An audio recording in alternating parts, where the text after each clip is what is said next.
Assalamualaikum warahmatullahi wabarakatuh. Pada kesempatan kali ini kita akan membahas tentang bab optik. Sebelum kita mulai materinya, kita akan coba lihat dulu apa isi dari bab optik ini. Sebenarnya isi dari bab optik ini cuma 3 ya, pemantulan, pembiasan, dan alat optik. Untuk pemantulan ini kita akan mempelajari tentang cermin.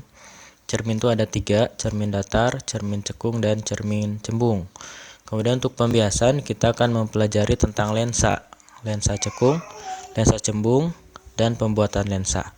Kemudian untuk alat optik, ini ada 4 alat optik yang akan kita pelajari, yaitu mata, lup atau kaca pembesar, mikroskop, dan teropong. Oke, kita akan coba memulai materi yang pertama, yaitu tentang pemantulan. Pemantulan yang pertama adalah tentang cermin datar. Cermin datar ini sebenarnya tidak ada rumus yang begitu penting ya, dan soalnya pun gampang-gampang ya. Yang pertama harus kita perhatikan di cermin datar itu bahwasanya sudut datang sama dengan sudut pantul. Jadi ini cermin datar, ini ada cahaya masuk ke cermin kan dipantulkan ya, sudutnya itu sama. Nanti kita akan bahas di contoh soal untuk lebih jelasnya. Kemudian yang kedua, di cermin datar yang sering ditanyakan di soal adalah jumlah bayangan. Misal kita punya 2 buah cermin yang kita susun seperti ini, ada sudutnya. Kemudian kita misalkan di sini, maka bayangan kita itu ada berapa di kedua cermin ini. Kita akan mencari jumlah bayangan kita atau benda yang ada di kedua cermin ini. Nah, rumusnya itu N itu jumlah bayangan ya, sama dengan 360 per alfa. Alfanya ini adalah sudut yang dibentuk oleh 2 cermin ini. Terus rumusnya juga ada 2, satunya lagi 360 per alfa minus 1. Nah, yang ini digunakan ketika hasil 360 per alfanya itu genap. Misalkan nih, tetanya itu 90 derajat, alfanya 90 derajat. 360 bagi 90 kan 4 ya. Nah, berarti kalau 4 hasilnya kan genap, berarti dikurang 1. Jadi 3 jawabannya. Jadi N-nya ini hasilnya selalu negatif, selalu ganjil ya.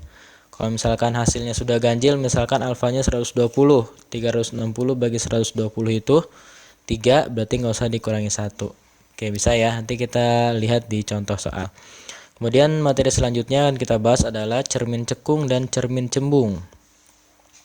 Cermin cekung itu seperti ini ya. Cerminnya cekung seperti sendok bagian depan. Kalau cermin cembung berarti seperti sendok bagian belakang. Yang sebelah sini ini depan dari cermin atau dunia nyata, dunia kita, dan di belakang ini adalah dunia cermin. Kemudian rumus untuk cermin cekung dan cermin cembung ini, yang pertama adalah ini, 1/F sama dengan 1/S tambah 1/S aksen. F ini adalah jarak fokus, silahkan dicatat ya keterangannya. F ini jarak fokus, S ini jarak benda, S aksen ini jarak bayangan. Oke. Kemudian rumus yang kedua adalah pembesaran. M itu pembesaran, itu sama dengan nilai mutlak dari S aksen jarak bayangan per S jarak benda, atau H aksen per H. H itu tinggi, H aksen berarti tinggi bayangan dibagi tinggi benda. Jadi 2 rumus ini saja yang akan kita pakai untuk menjawab soal-soal cermin cekung dan cermin cembung. Terus yang harus diperhatikan selanjutnya adalah aturan ruang ya. Aturan ruang itu yang pertama, jumlah ruang benda plus ruang bayangan harus sama dengan 5. Yang kedua adalah jika ruang bayangan lebih besar dari ruang benda, maka bayangannya diperbesar dan sebaliknya. Oke, kita contohkan ya. Ruangannya itu saya sekalian untuk cermin cembung ya. Jadi ruang-ruang itu yang ini.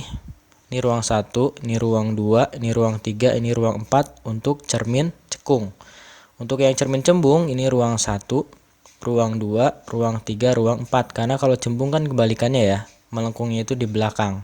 Ini dunia kita, dunia nyata, dan ini dunia cermin. Kita contohkan satu saja ya untuk kedua contoh. Misalkan bendanya ada di sini. Benda di ruang 1. Maka ini bendanya. Maka bayangannya ada di mana? Nih, jumlah ruang dan jumlah bayangan harus sama dengan 5.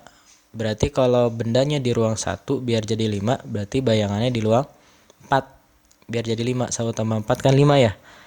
Kalau 5 ini kan di belakang cermin nih, atau di dalam cermin. Di dalam cermin itu sifatnya maya, tegak. Berarti kita gambarkan begini. Nah, ini bayangannya maya, tegak itu berarti ke atas. Terus karena 1/4 kan bayangannya lebih besar ya, berarti diperbesar. Jadi sifatnya itu diperbesar, maya, tegak.